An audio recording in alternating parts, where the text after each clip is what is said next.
Welcome to எஸ்டார் English. இந்த பதிவில் தலைமுடி பற்றியும் தலைமுடி ரிலேட்டடான ஃப்ரைசஸ் பற்றியும் பார்க்க போகிறோம். பொதுவாக நாம் யூஸ் பண்ண சென்டென்சஸ் கோம் யோர் ஹேர், தலைமுடியை ஒழுங்காக சீவு. கோம் யோர் ஹேர் ரெகுலர்லி, உன்னோட தலைமுடியை தினமும் சீவு. comb your hair neatly, உன்னோட தலைமுடியை நீட்டாக சீவு. இவ்வளவு தான் நாம் யூஸ் பண்ணுற சென்டென்சஸ். இதை தாண்டி வகிடு எடுத்து சீவு, இதை எப்படி சொல்லலாம்? பார்ட் யுவர் ஹேர் அப்படின்னு சொல்லலாம். Can I part your hair and comb it? உன் முடியை வகிடு எடுத்து சீவவா? Can I make a parting and comb your hair? உன் தலைமுடியை உச்சி எடுத்து சீவலாமா? Can I make a parting and then comb your hair? உன் தலைமுடியை வகிடு எடுத்ததுக்கப்புறமா சீவவா? Shall I make a nice part and comb your hair? உன் தலையை அழகாக வகிடு எடுத்து சீவவா? Can I neatly part your hair and brush it? இப்படியும் சொல்லலாம்.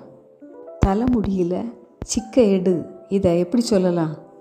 Comb your hair without tangling it. Comb your hair without tangling it.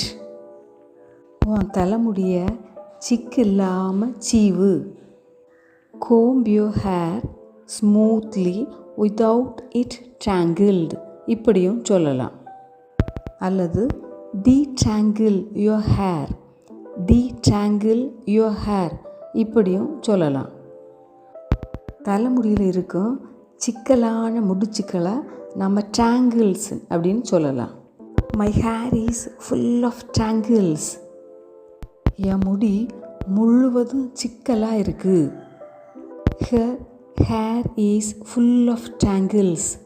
அவன் முடி முழுசாக சிக்கலாக இருக்குது. Remove the tangles from your hair. உன் முடியில் இருக்க சிக்கல்களை நீக்கு.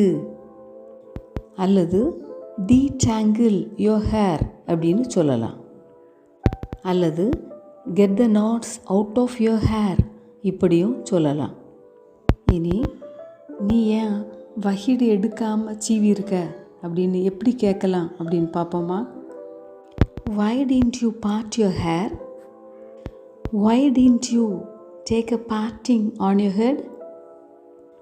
Why didn't you make a parting in your hair? Why haven't you parted your hair? இப்படி 4 டைப்பாக கேட்கலாம். தலையில் எண்ணெய் வைத்தாயா, இதை எப்படி கேட்கலாம்? Did you apply oil to your head? Why didn't you apply oil to your head? நீ தலைக்கு எண்ணெய் வைக்கணும், இதை எப்படி சொல்லலாம்? You should apply oil to your scalp for healthy hair.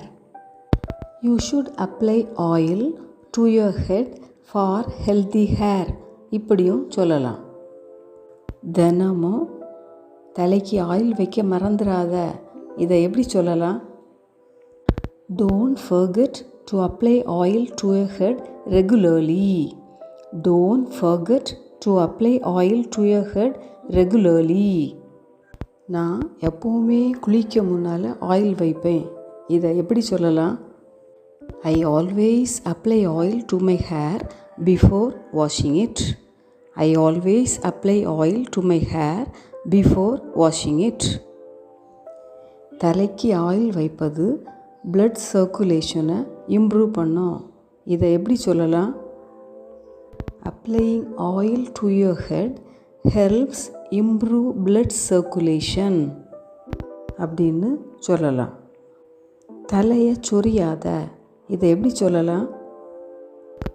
Don't scratch your head. Don't scratch your head அப்படின்னு சொல்லலாம். நீ ஏன் தலை சொரிக்கிற, இதை எப்படி சொல்லலாம்?